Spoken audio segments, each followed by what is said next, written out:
We've got patch notes for Warcraft Rumble before the game is out. This is good to see. We're getting changes done ASAP and when needed. So I'm going to walk you through update 2.10 and what is changing in Warcraft Rumble. So first up, they're going to be addressing PvP, and it says level caps in PvP have been reworked and are now based on leader honor. We will continue to monitor the PvP experience and adjust as needed. So yeah, if you haven't played the game yet, the way it works in PvP is you can't bring in high level minis when you're in the lower ranks of PvP, which is good. The game should be normalized for those first few ranks to let people try out different minis and learn the game and not have to face these uber pay to win whales when they're diving into the ladder. So it's definitely a good system. 0 to 1,000, everything capped at level 1. 1,000 to 2,000 is going to be capped at level 3, and then 2,000 to 3,000 level 5, and then if you get above 3k, that is when the full end game ladder is going to start, where there are no caps. And then they talk about how this works right here, where levels in PvP before a cap is applied will continue to be the mini's total level divided by 3 and rounded up. So what this means is, let's say you're right here, you're at the 1,000 leader honor, so everything is capped at level 3. Let's say you have a level 15 mini. Well, divided by 3 would mean that your PvP level should be level 5 in that case, but it's going to be capped at level 3, so it will go down to level 3, and that's how that divided by 3 cap works based on your mini level when you bring it into PvP. And players will always match with other players in their level cap range. Now, collection level, this is going to be that thing up on the top left of the screen, that blue bar that fills up and then adjusts how much rewards you're getting while you play. That's going to be your collection level. And when you're a new player, you really want to focus on collecting all of the minis and doing the basic levels of leveling things up, because you want to level up your collection level as fast as possible, because it will help you snowball and get more rewards as you play, obviously. But it goes on to say collection level has been reworked to include total levels as well as mini rarity. This means you level up a mini from level 10 to level 11. Now you get collection level for doing that. You don't just get it from going from like common to uncommon or uncommon to rare. It's not just the rarity, you also get it for the level.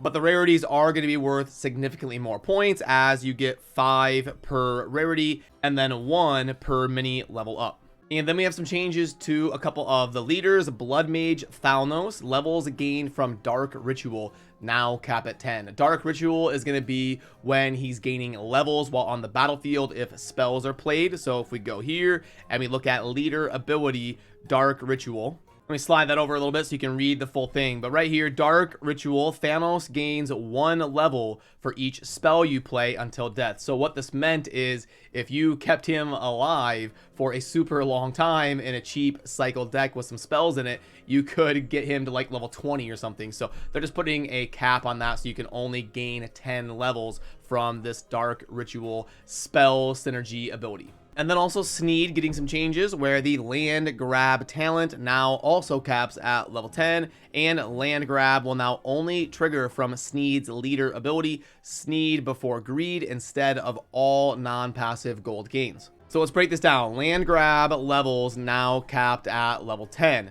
Land grab is going to be right here. Gain a level whenever non-passive gold is earned. So similar to the last one we were talking about with Thalnos, you see Sneed gaining 20, 30 levels if played in a crazy scenario. Now that's going to be capped, where he can only gain 10 levels from that ability. And also it said land grab will now only trigger from Sneed's leader ability, Sneed before greed, instead of all non-passive gold gains. So land grab is now only going to level up from the leader ability, which is gain 2 gold anytime a siege damage unit destroys a tower, opens a chest, or captures a meeting stone. So basically 2 different adjustments to the way the gold scaling the levels is going to be working and capped for Sneed. Then under minis, we've got even more talent icons have been updated, and then the rate at which talent icons appear in the grid has been adjusted. The goal is to not overload players with open talent slots. So as you can see over on the far right with my screen that I've got open in game,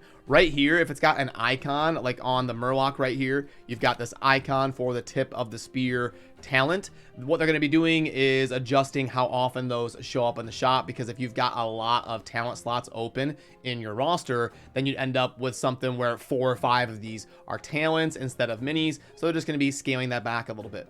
Then for rarity, obtaining a copy of a mini at a higher rarity than common will now always reward the full number of star points for that rarity, regardless of whether this was an upgrade or not. 4 for uncommon, 14 for rare, and 39 for epic. And the star points are what you're going to be needing to acquire to earn upgrades in rarity for your minis. So if I click on this common skeleton party, you can see right here that it is 0 out of 3. So that's what they mean when they talk about those star points. When you get to 3, I can then upgrade it from common to uncommon. And then after that, it will go to 0 out of 10. And when I get 10, I can upgrade it from uncommon to rare. And then the next section is talking about the arc energy cost to upgrade. And you've got common to uncommon, 500, uncommon to rare, 2K, rare and epic, 8K, and epic to legendary. So when you go to upgrade a mini, there is going to need to be a requirement of those stars, like where it says 0 out of 3.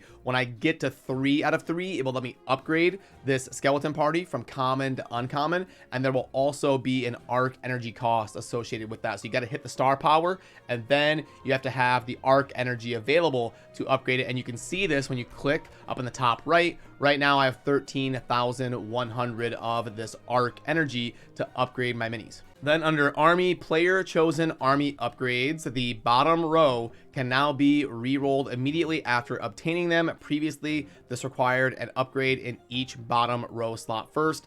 Army upgrade rolls now cost 250 arc energy, was 50 coins. And what this is referring to, if I head on over to a deck here, you can see this golden slot right here, this flying +3 bonus levels. As long as I put a unit with the flying trait in that slot, it's going to be proccing this army upgrade bonus to get those bonus levels. And they're adjusting how you can go about changing these and what it costs. So if I click on change upgrades and I want to cycle one of these out, you can see how it says 250 arc energy for re-rolling. They adjusted that because it was 50 coins before. That is way better. It's way better to spend the arc energy to do this as opposed to the premium currency, which is coins. Then they've got a section where they talk about cosmetics kind of being added to the game there as we go along. Dungeons, when defeating a dungeon with an army that is significantly higher level than the dungeon, that leader will be able to advance multiple dungeon levels at a time and earn all the rewards for the jumped levels at once. That's good. It's just going to help the scaling of dungeons and kind of progressing with your account a little bit better.